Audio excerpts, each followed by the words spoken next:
Assalamualaikum warahmatullahi wabarakatuh. Alhamdulillahirabbil alamin wa bihi nasta'in ala umuri dunya waddin. Wassalatu wassalamu ala asrofil anbiya'i wal mursalin sayyidina wa maulana Muhammadin wa ala alihi washabihi ajma'in. Yang terhormat Rektor Universitas Islam Negeri Maulana Malik Ibrahim Malang, Profesor Dr. Abdul Haris. Yang saya hormati pula dosen pengampu mata kuliah, yakni Bapak Dr. Muhammad Walid MA, serta teman-teman yang berbahagia. Baiklah, alhamdulillahirabbil kita masih diberikan kesehatan sehingga kita semua dan teman-teman bisa mempunyai waktu, bisa mempunyai kesempatan untuk berkuliah mata kuliah sistem penjaminan mutu. Baiklah, di sini langsung saja saya akan mempresentasikan makalah saya yang berjudul Model dan Pendekatan dalam Peningkatan Mutu Pendidikan. Baik, dari judul yang saya ambil itu, dari judul yang menjadi tema saya, di sini saya mempunyai dua pokok pembahasan atau dua rumusan masalah, yaitu bagaimana model peningkatan mutu itu memberikan sumbangan untuk meningkatkan pendidikan ke arah yang lebih baik, kemudian bagaimana juga pendekatan mutu itu memberikan sumbangan untuk meningkatkan pendidikan ke arah yang lebih baik. Lanjut saja. Sebelum masuk ke materi ataupun dalam pokok pembahasan, sebelum masuk ke dalam metode dan pendekatan, di sini saya akan memberikan sedikit pembahasan terkait peningkatan mutu. Memang tidak ada dalam makalah saya, namun untuk wawasan saja bagi teman-teman. Yang pertama yaitu faktor peningkatan mutu. Nah, di sini menurut Sudarwan Danim mengatakan bahwa jika sebuah institusi hendak meningkatkan mutu pendidikannya, maka minimal harus melibatkan 5 faktor. Yang pertama, kepemimpinan kepala sekolah. Nah, kepala sekolah harus memiliki dan memahami visi kerja secara jelas, mampu dan mau bekerja keras, mempunyai dorongan kerja yang tinggi, kemudian tekun dan tabah dalam bekerja, kemudian memberikan layanan yang optimal, disiplin kerja yang kuat. Nah, jadi dalam artian yang lain bisa dikatakan kepala sekolah dapat pula dikatakan sebagai manajer pendidikan. Nah, jadi dalam sebuah lembaga itu kepala sekolah itu dikatakan sebagai manajer karena dari tugas awal tadi sampai akhir itu kepala sekolah harus mumpuni. Nah, jadi dikatakan sebagai manajer itu karena hal-hal berikut. Kemudian faktor peningkatan mutu pendidikan yang selanjutnya yaitu guru. Nah, kenapa? Nah, pelibatan guru secara maksimal dengan meningkatkan kompetensi dan profesi guru, kerja guru dalam kegiatan seminar, lokakarya serta pelatihan, sehingga hasil dari kegiatan tersebut diterapkan di sekolah. Jadi melalui ini guru dapat mendapatkan pengetahuan untuk diterapkan di sekolah. Kemudian yang ketiga, siswa merupakan faktor peningkatan mutu juga. Kenapa? Pendekatan yang harus dilakukan adalah anak sebagai pusat, sehingga kompetensi pendidik dan kemampuan siswa dapat digali, sehingga sekolah dapat menginventarisir kekuatan yang ada pada siswa. Jadi siswa menjadi pusat pendidikan. Jadi apa kemampuan apa yang ada di dalam siswa itu digali, sehingga muncullah kemampuan itu, sehingga menjadikan sekolah lebih baik. Kemudian kurikulum. Nah, ini tidak kalah penting. Kenapa? Adanya kurikulum yang konsisten, dinamis, dan terpadu dapat memungkinkan dan memudahkan standar mutu yang diharapkan, sehingga tujuan dapat dicapai secara maksimal. Kemudian yang kelima, jaringan kerjasama. Nah, jaringan kerjasama ini tidak hanya terbatas pada lingkungan sekolah maupun masyarakat, namun organisasi lain seperti perusahaan, instansi pemerintah itu, sehingga output maupun perusahaan maupun instansi pemerintah itu harus kita jalin kerjasama atau lembaga harus menjalin kerjasama sehingga output dari sekolah dapat terserap di dunia kerja. Nah, seperti itu kurang lebih. Nah, itu terkait faktor peningkatan mutu. Selanjutnya kita akan membahas tentang pendekatan peningkatan mutu. Nah, pendekatan itu bisa didefinisikan sudut pandang. Kalau dalam peningkatan mutu, pendekatan diartikan sebagai untuk memberikan sudut pandang dalam mengendalikan mutu sebuah pendidikan. Nah, jadi tujuannya itu untuk memberikan sudut pandang dalam mengendalikan mutu pendidikan. Nah, ada beberapa pendekatan dan model dalam peningkatan mutu pendidikan. Menurut Zaidun Naim dalam karya tulisnya yang berjudul Model Peningkatan Mutu Pendidikan Agama Islam. Nah, yang pertama yaitu preliminary control. Nah, preliminary control itu bersifat preventif, mencegah untuk menghindari mutu yang tidak diinginkan.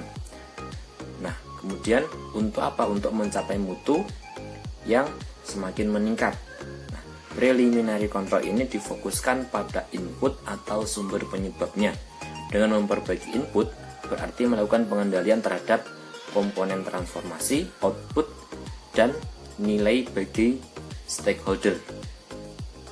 Kemudian, nah, pada preliminary control ini kenapa dikatakan preventif atau mencegah? Jadi mencegah nantinya pada prosesnya dan transformasi tadi, ataupun sehingga nanti pada outputnya itu akan dapat dipastikan bahwasanya inputnya sudah bagus, maka prosesnya maupun outputnya juga akan bagus. Nah, ini jadi pendekatannya dilakukan melalui inputnya. Kemudian adapun concurrent control. Nah, ini dilakukan terhadap kegiatan yang telah dilakukan dan menggambarkan pengendalian operasional. Fokus pada concurrent control ini pada transformasi. Nah, kalau tadi input, sekarang transformasi atau prosesnya.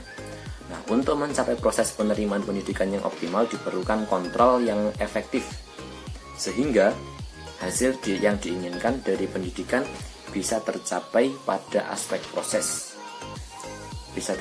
Nah, pada aspek proses ini yang menjadi sasaran kontrol tertuju pada pengambilan keputusan, pengelolaan, proses pengelolaan kelembagaan, proses belajar mengajar, dan monitoring dan evaluasi. Nah, pada preliminary control tadi inputnya, kemudian concurrent control prosesnya. Sekarang yang ketiga, reward control. Nah, dilakukan apabila yang pertama dan yang kedua yaitu preliminary control dan concurrent control mengalami kegagalan. Apabila inputnya di dalam pendekatan input gagal, kemudian prosesnya juga gagal, maka perlu rework atau kerja ulang.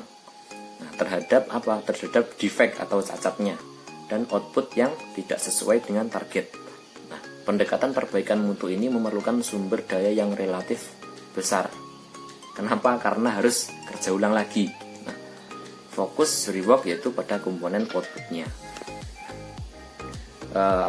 Ketika target yang ingin dicapai dalam mutu pendidikan belum tercapai pada hasil belajar anak didik, maka perlu adanya evaluasi terhadap komponen atau hal yang mempengaruhi belajar anak didik dalam pendidikan. Kemudian yang keempat ada damage control. Nah, damage control ini dilakukan untuk meminimalkan dampak negatif dari tidak tercapainya target nilai bagi stakeholder. Nah, fokusnya pada komponen nilai bagi stakeholder.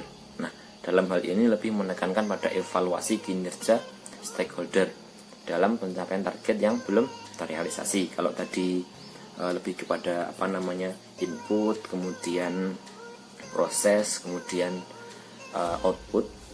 Nah, sekarang fokus pada stakeholdernya. Oke, berikut ini ada bagannya.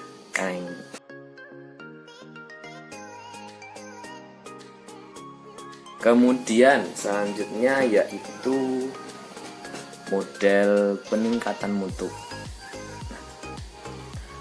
Model bisa didefinisikan atau diartikan sebagai sebuah perencanaan pengajaran yang menggambarkan proses yang ditempuh pada proses belajar dari awal sampai akhir. Itu kalau dalam pengertian pembelajaran. Kalau kita tarik ke dalam artian peningkatan mutu, merupakan sebagai perencanaan peningkatan mutu yang menggambarkan proses yang ditempuh dari awal sampai akhir. Jadi perencanaan seperti apa itu tergambarkan dalam model. Dalam model peningkatan mutu, menurut Zaidun Naim, ada beberapa. Yang pertama yaitu school review. Model ini merupakan sebuah proses yang merupakan komponen madrasah atau sekolah yang bekerja sama khususnya dengan orang tua. Jadi khususnya dengan orang tua dan tenaga profesional. Jadi ada dua yang menjadi fokus dari school review itu, yaitu orang tua dan tenaga profesional. Tujuannya untuk apa? Yaitu untuk menjawab pertanyaan. Yang pertama, apakah yang dicapai madrasah?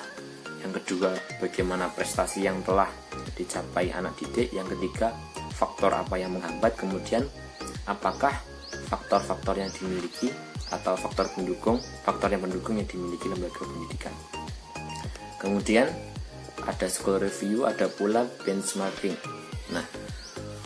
Dalam benchmarking ini pendekatan merupakan salah satu kegiatan untuk menetapkan standar dan target yang akan dicapai dalam periode tertentu. Benchmarking dapat dipastikan untuk individu, kelompok, ataupun lembaga. Standar dapat ditentukan berdasarkan keadaan realitas yang ada. Misalnya prestasi yang diraih siswa yang baik perilakunya dan yang sedikit nakal namun cerdas. Jadi tujuan benchmarking ini untuk membandingkan. Misalkan kita ingin membandingkan sebuah lembaga, maka kita lihat lembaga kita, kemudian kita bandingkan dengan lembaga lain. Maka model benchmarking itu seperti itu kinerjanya. Kemudian yang ketiga ada quality assurance. Quality assurance merupakan teknik untuk menentukan bahwa suatu pendidikan telah berlangsung sebagaimana rencana awal dan yang seharusnya. Dengan teknik ini dapat dideteksi adanya deviasi atau penyimpangan yang terjadi pada proses. Teknik ini menekankan pada proses monitoring yang berkesinambungan dan melembaga yang menjadi subsistem madrasah. Kemudian implikasi dari proses quality assurance ini akan menghasilkan informasi sebagai berikut. Yang pertama, merupakan umpan balik atau feedback bagi sekolah. Kemudian yang kedua, memberikan jaminan bagi orang tua siswa bahwa madrasah senantiasa memberikan pelayanan yang baik bagi siswa. Kemudian yang keempat ada quality control. Hampir sama dengan quality assurance, namun tetap berbeda. Quality control ini adalah suatu sistem yang mendeteksi terjadinya penyimpangan kualitas output yang tidak sesuai dengan standar. Oleh sebab itu, quality control merupakan indikator kualitas yang jelas dan pasti. Berdasarkan tipologi madrasah yang ada, sehingga dapat ditentukan standar penyimpangan kualitas yang terjadi. Ini bersifat relatif dan dapat dicapai oleh setiap madrasah. Standar kualitas digunakan sebagai tolak ukur untuk mengetahui maju mundurnya madrasah.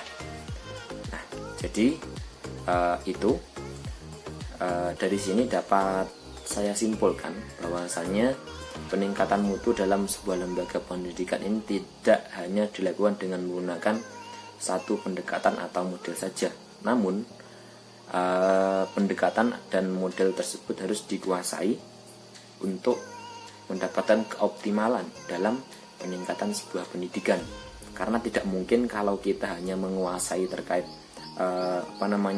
pendekatan yang dilakukan di input saja, sehingga suatu saat tidak berhasil kita tidak bisa. Kenapa tidak bisa? Karena kalau itu tidak berhasil dan kita hanya menguasai satu pendekatan saja, maka kita tidak akan bisa memperbaikinya apabila terjadi permasalahan dalam proses. Maka dalam input, proses maupun output kita harus mempunyai pendekatan untuk mengatasi permasalahan dalam peningkatan mutu pendidikan.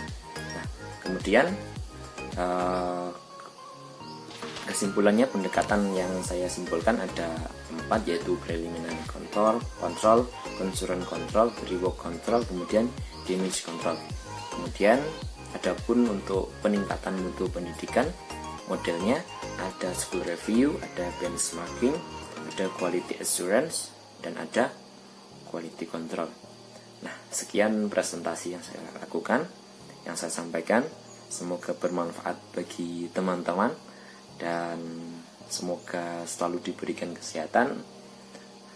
Saya akhiri, terima kasih. Assalamualaikum warahmatullahi wabarakatuh.